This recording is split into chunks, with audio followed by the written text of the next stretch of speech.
I didn't have high hopes for it at all. So in today's video, I wanted to tell you my perspective on the Rk61, especially as someone who is really into mechanical keyboards and understands the hobby. But first, as always, a sound test. This is the Rk61 stock with Aotemu red switches.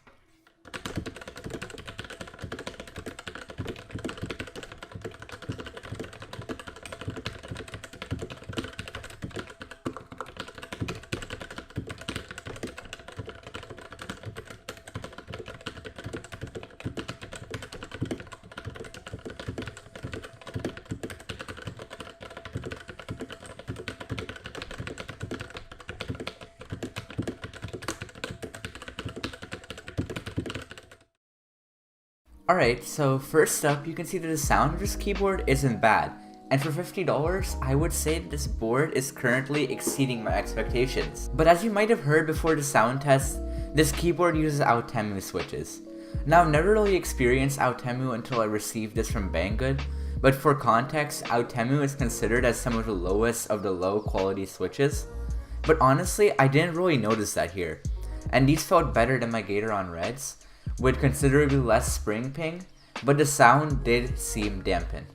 Now, I don't want to judge on the switches too much as this keyboard comes with blue and brown switches as options, but for the red switch option, I quite enjoy typing on it, and I don't think Aotemu is as bad as it's made out to be.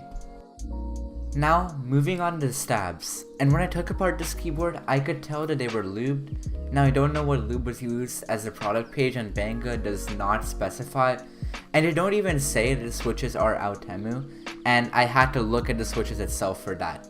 The stabs, however, don't sound half bad, and I'll do a stabilizer sound test right now so you can hear it.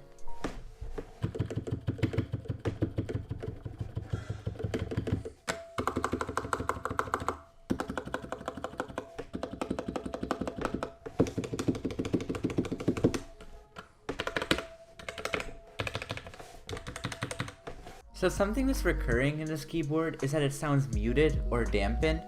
Inside the case, however, there's no foam material, and it's just a simple plastic case.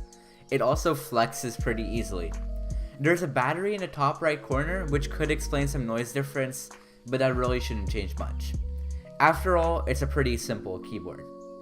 One more thing related to the case and the PCB is the RGB, which is not bad. And while I didn't find the time to play around with the settings, I don't really care too much about RGB on keyboards, so the most I can tell you is that it's bright and decent. Moving on to the keycaps, which seem to be ABS plastic, which is just a standard at the $50 price point. However, they don't feel as bad as the ABS keycaps that I got with my HK Gaming Rk61, which were glossy and weird feeling. The ones in the Rk61 are pretty smooth and feel fine, and I haven't seen any shine in the time that I've been using this keyboard. Now, one thing that I did not like is the fact that the USB-C port on this keyboard is off-center. It's not the biggest deal, but it's just one of those annoying things that RK could have paid more attention to, and even at $50, I think the type of error is unacceptable. Another criticism I had with this board is how flimsy the battery wire is. When I dismantled the case to see what was on the PCB, I had to remove the wire connecting the battery to the PCB, and it just snapped off when I barely used any force. It makes the board feel like a no-go to modders who want to keep the Bluetooth functionality. However, the keyboard is still usable without the wire, since the battery is only for the Bluetooth. I don't use Bluetooth at all, so I didn't really care, but it could still be a turn-away point for people who are buying this board for that function.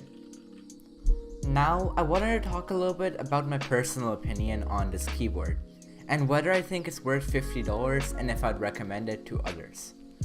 No matter how much I criticize this board, it isn't bad at all.